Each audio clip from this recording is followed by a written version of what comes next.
What up, YouTube? We back with another one, man. It's been a little minute that I've dropped something, but we back at it.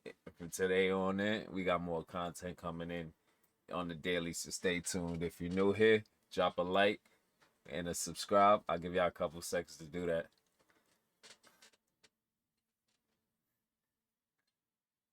All right, we should be good now, so we're gonna jump right into it.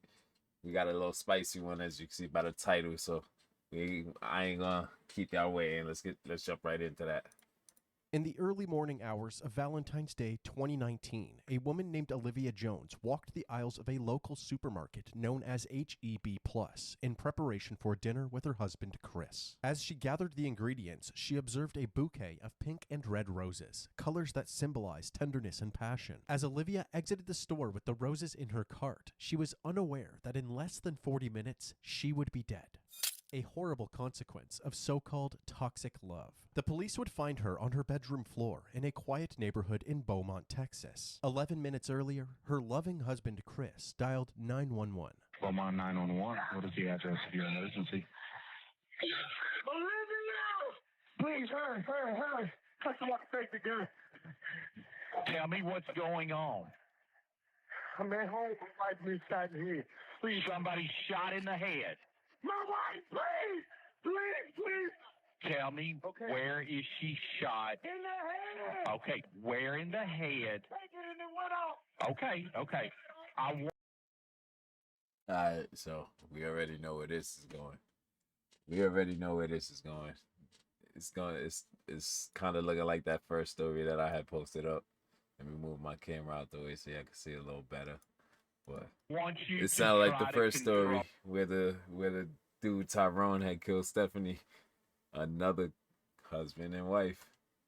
Oh man, I feel like nothing should be that bad that you want to kill your better half. You know what I'm saying? Why would you get married in the first place?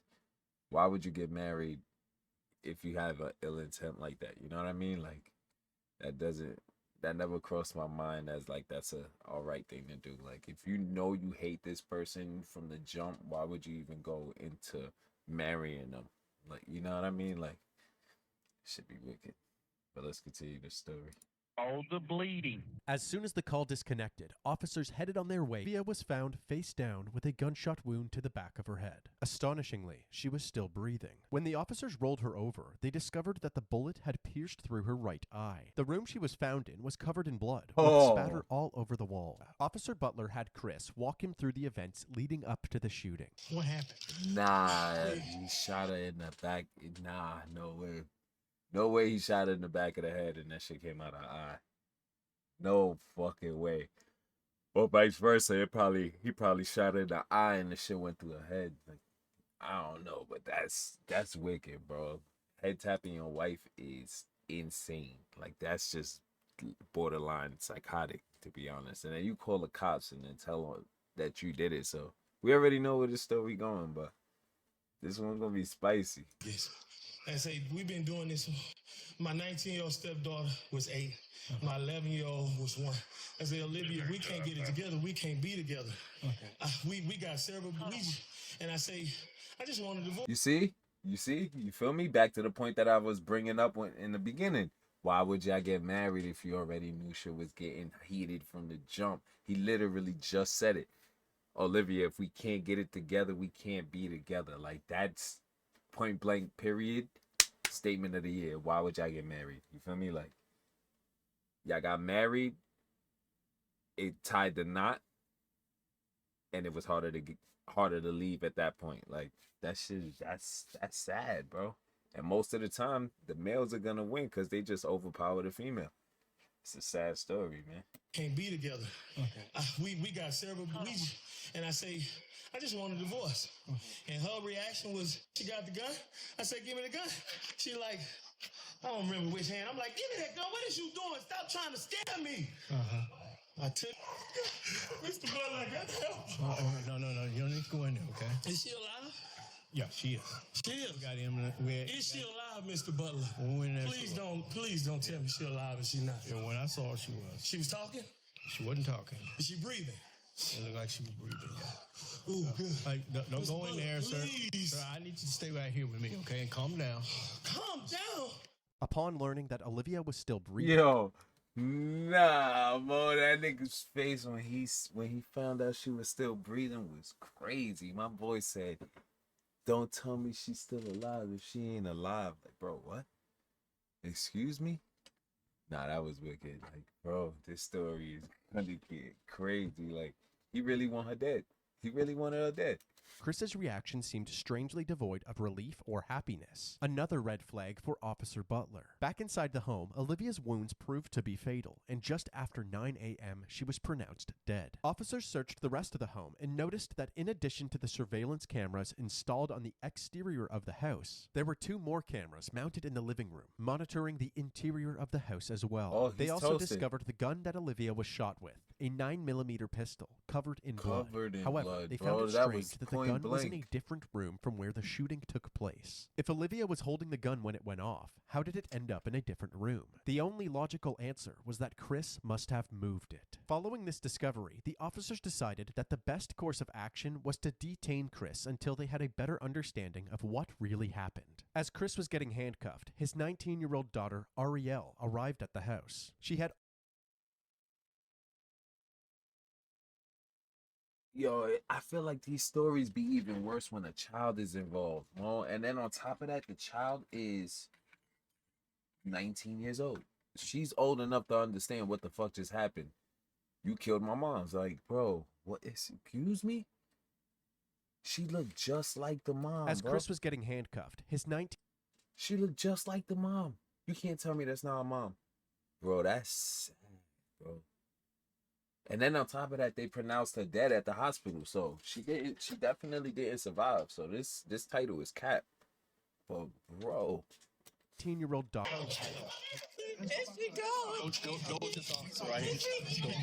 While the officers tried to console Ariel, Chris was escorted to the back of a police cruiser. Lead Detective Mendy Freeman and yo, bro, nah, what? Nah, this shit is, bro, this shit is, whoa. How she already got news of that shit though? Like, she went in there running, crying. She already knew what happened. Like, bro, that's scary, bro. Sergeant Yvette Barrero of the forensics unit arrived at the residence and were immediately caught up to speed. According to him, she grabs a 9mm in their bedroom. She did that. He claims he reached for the gun to try to get it from her. And when he reached for it and they struggle over it, boom. At that moment, Olivia's sister Angela arrived at the scene, and Ariel once again broke out into hysterics. So there's 2 children on. It's Where they took photos of his hands still covered in blood. They're waiting for the lead detectives. They're going to be the ones that actually interview you. So When the detectives finally arrived at the station, they started Chris's interview by asking him what caused the argument. He said that he felt as if Olivia wasn't pulling her weight in the relationship. I am very particular. If you heard that, that's true. I am very particular. You strive for the best for people. I work really hard, and I don't make excuses for myself, and I don't accept excuses for anybody else. After telling her that he wanted a divorce, she went to the bedroom and grabbed the gun. what did you say? Wait a minute. You serious? Really? This is not going to solve anything. Okay. You know, this is not, you do not want to do that. Put that freaking gun down. okay. He's literally covering his mouth. You could tell he's trying so hard not to laugh at these questions. Yo, bro, that is diabolical, bro. That is sad, bro. He knew what he was doing. He knew what he was doing. So he literally unalived a mother of 2. I don't know how many more kids they got. We got to find this out while the story goes on. But, bro, basically, he sounds like he was controlling. He want the best for people and this, that, and the third. So basically, I feel like this ain't even the real story. I feel like she told him something. He just didn't like it and snapped, bro. Like, that's wild, bro. Why you covering your mouth? I know he laughing under there. Before you make a mistake and hurt yourself. She was crying.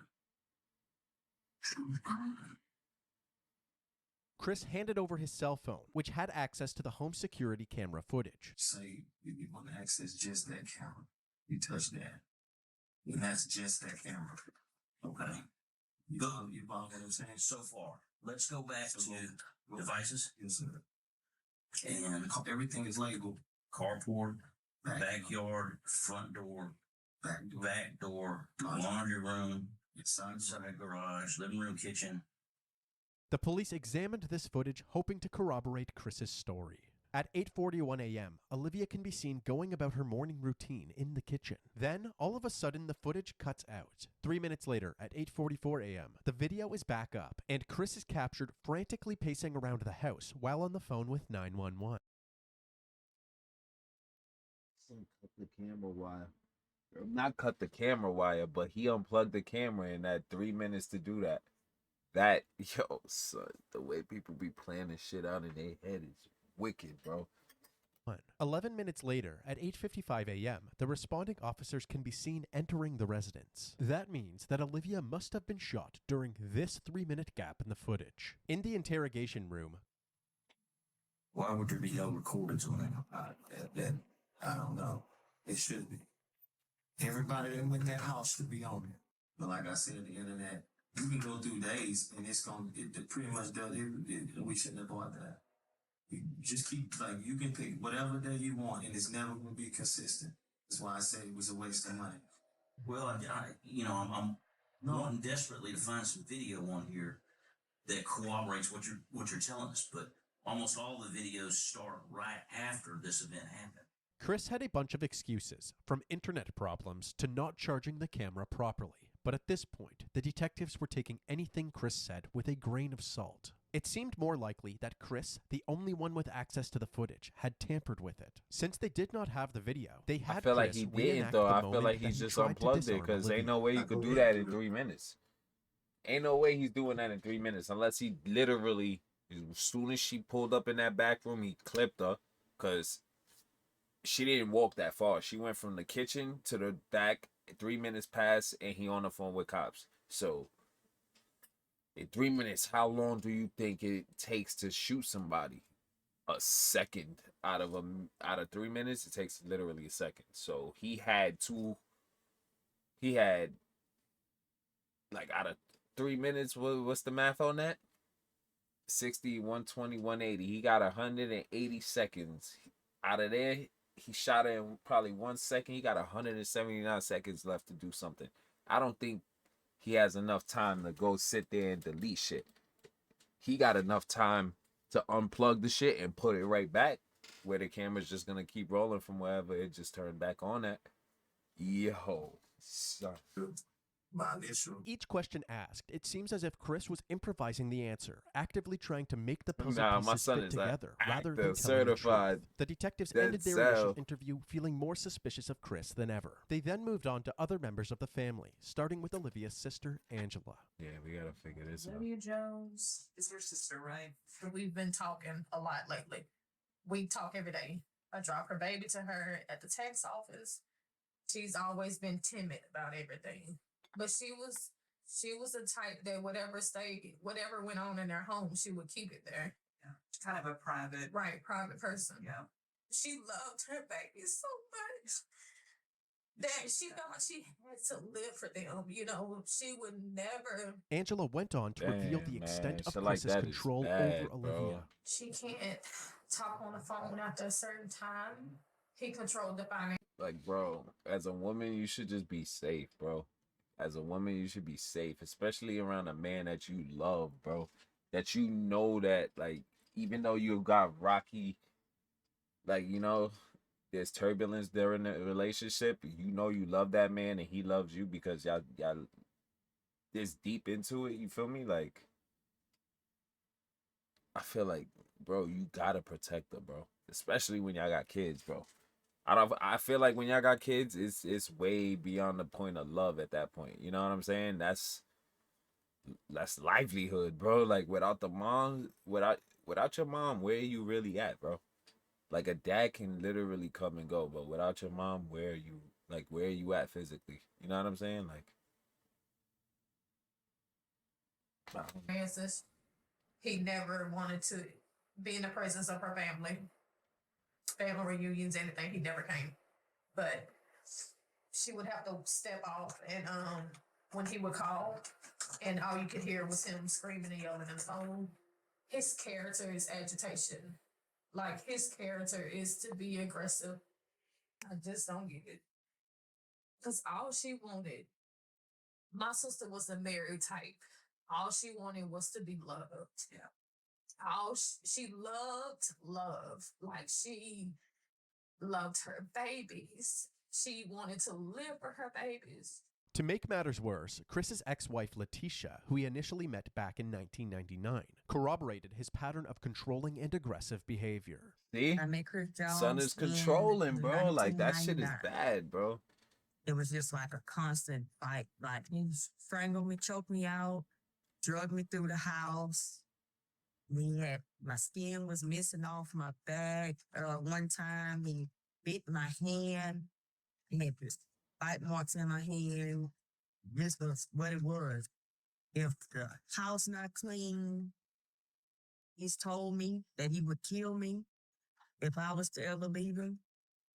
Told me how he would do it. The reason I never said anything or went for help was because I was extremely in fear of my life. Because I knew and I felt in my heart that he would kill me. And most damning of all were the allegations made by Olivia's daughter Ariel during her interview. She explained what it was like living at the house with her mom and Chris. One time. Yeah, I ain't even gonna lie. I be listening way too hard. Because in the beginning, when they mentioned the daughter, they said that the other person was the sister, and then that was the one who told her side of the story just before the ex-wife did. I gotta stop doing that. My fault, Jack. I heard her say she couldn't breathe. I would see bruises on her. It broke her down to the point where she believed what he said. You won't be nothing without me, stuff like that. Right. You can hear it in her tone. This is a grown-ass woman. Like, this, the daughter's a grown-ass woman. Like, with each person interviewed, the allegations against Chris were stacking higher and higher. They doubled back with him, urging him to tell the truth about what actually happened to the missing footage. Non-stop videos. I look guilty. Not deleting those videos. I look guilty. Not if you say right now, what you just said a little while ago. I freaked out. I panicked. I did some stuff I shouldn't have done. Is that one of them? Yes. How many did you delete? I don't know. Okay. I'm just afraid of being blamed for something I did do something that looks really bad on me. While the confession was a much-needed win for the detectives, there was still no trace of those crucial 3 minutes of footage. However, the detectives did their due diligence. They spent the days combing through all available footage from the house. Man, that's a nice house, bro. That's a really nice house, but now it's haunted with the with the spirit of unfinished business. Because I know she had a lot of it. She needed to finish taking care of her kid. She needed to be loved. You know what I'm saying? Like, not like that, bro. Not like that, bro. That's harsh, bro. What daily life was like for the Jones family. In these recordings, the true nature of Chris and Olivia's relationship was on full display. Then you're gonna be looking stupid. Look on the floor. Look on the floor. Look on the floor, White. Look on the floor. Look on the floor. Look on the floor. Look on that. Why is that like that? You're not paying attention. What the man? You wasn't worried about the son who bitch a minute ago. That's your mother. Look at me like that, bitch. I'm not playing with you. Lazy. You want to do some shit, not enough? Give it here. You got all the goddamn answers. You don't do a goddamn thing around this life. This your ass, bitch.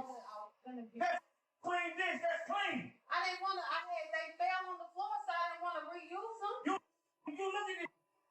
You don't pay attention to what the you doing. You all over the place, Olivia.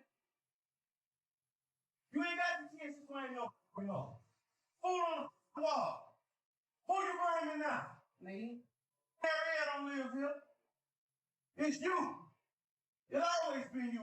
Chris would take any chance that he could to bully Olivia, constantly putting her worth into question, even humiliating her in front of her like, own I don't daughter. mean to smile, bro, but that is OD fucked up. Jobs. You collected unemployment. You just had off. If most men in this world want a woman that got what? You wouldn't be doing this if I wouldn't have got upset. You would have bagged that.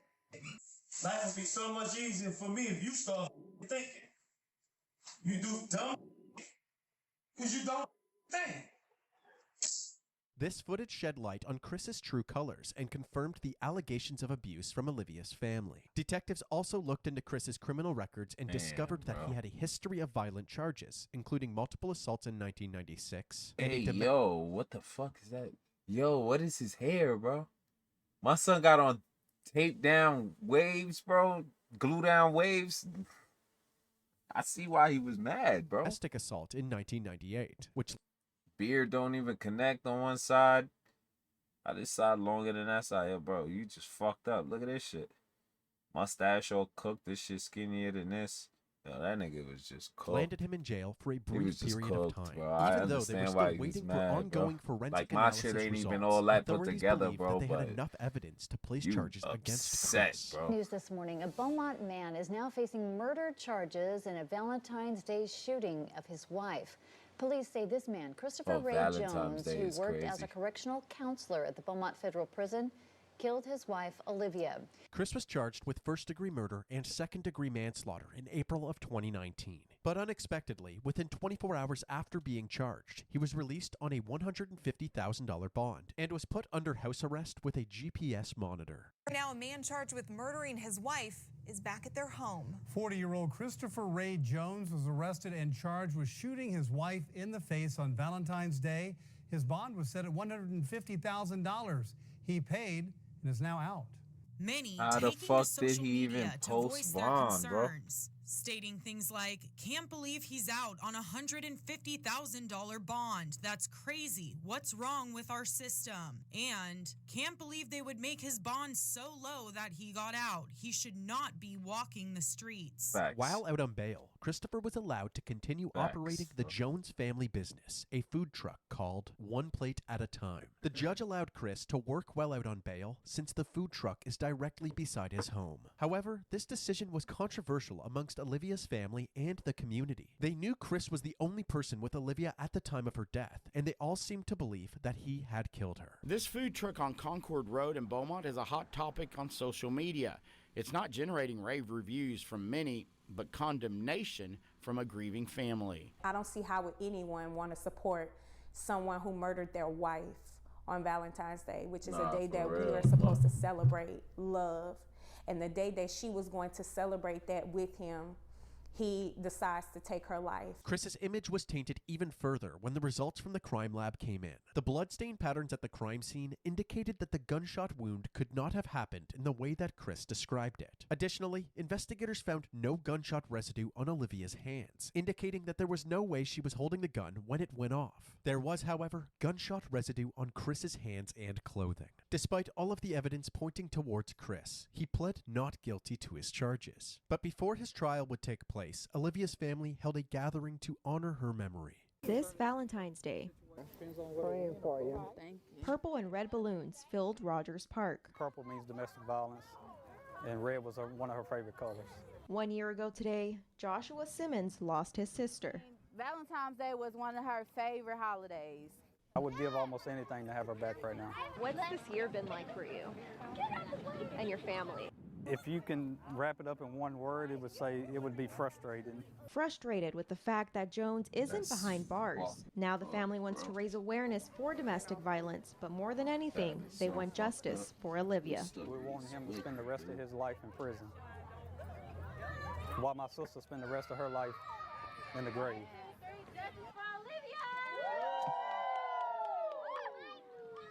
After finally having an opportunity to celebrate Olivia's life, her loved ones would once again have to face her death during Chris's upcoming trial. The courtroom was packed with family members from both sides. It had been over 3 years since Olivia's death, and despite the clear tension between the two families, they all wanted the same thing: justice for Olivia. Prosecutors Jimmy Ham and Mike Laird described Chris as an abusive partner with a violent past, and it was only a matter of time before something like this happened. Chris's defense attorney, Ryan Gertz, argued that Chris only grabbed the gun because Olivia was recklessly handling the weapon, putting both herself and Chris in a dangerous predicament. I'm mad there's even people that'll sit there and fight for this, bro. You literally caught on camera doing something that you deleted out of the footage, bro. So they don't even know what you did at this point, but they know off of evidence and ballistics reports that you had the gunshot residue on you. She didn't have any on her, and you just shot her, bro. Like, I don't understand why a lawyer would even take that case in the process of knowing that you're gonna lose. You're gonna lose that case. Granted, they still get paid, but they're not gonna get paid top dollar. Same shit that they would get paid as if they won the case. Like, that should be just dumb. Like, how can you defend somebody that does shit like that, bro? I feel like people like that shouldn't even get a defense. Like, they shouldn't even get a defense. You should just go up to trial by yourself and listen to what you got to take as a man. You feel me? You did what you did. Dina Rossi That provided shit just be critical bugged out, bloodstain bro. Our analysis system is really and fucked up. confirmed that Our Olivia did system not is have really any fucked up, gunshot bro. residue on her, contradicting the defense's claims that her death was merely an accident. The testimonies and evidence combined ultimately overpowered the defense team. And on February 8th, 2022, Christopher Ray Jones was found guilty for the murder of his wife, Olivia Jones. 1,118 days. That's how long Olivia Jones's family says they've waited for this moment. The moment when Olivia's husband, Christopher Jones, was found guilty of murder. Olivia died at the hands of her husband on Valentine's Day 2019. Oh, and she instead did of have spending 2 a kids. Look, lifetime I knew I wasn't bugging. We elected to agree with the state to a 30-year sentence because of the potential risk of 30 years, an even higher sentence. In exchange, Christopher waived his right to appeal the conviction. After the judge handed down this sentence, Olivia and Christopher's 2 daughters took the stand. Looking directly at their father, they described the impact of Olivia's death. The youngest daughter, who was only 11 when her mother died, said, quote, "I'll forgive you one day, but right now I can't." Throughout the trial, the prosecution described a history of abuse that finally blew up. Defense attorney Ryan Getz argued a different version of events. I think that we'll never know what happened in that room. Ultimately, my impression from the jurors is that they just didn't believe Chris's version of events, and that really only left the one alternative. This was an emotional day for Olivia's family. As they were leaving the courtroom, they were encouraging each other, saying, "Today was all about Olivia, and she won." Christopher Jones is currently serving his sentence in the John M. Wynn Unit in Huntsville, Texas. I don't feel like she won at all. Not at all. That man's sentence was not enough. Not enough. My thoughts about that case? Wicked. Wicked. He shot his wife in the head in cold-blooded murder and didn't even get a life sentence. Like 30 years. 30 years. Granted, he's like slightly old now, but there's a chance that he's still gonna be alive when he gets out. When his release date comes. Like, bro, that video didn't sit right with me, bro. That whole sentencing did not sit right with me, bro. Like, for real. Just to know that he gonna be back out on the streets and she's never gonna see the light of day again. That's whack. YouTube, I'll see you with another one, man.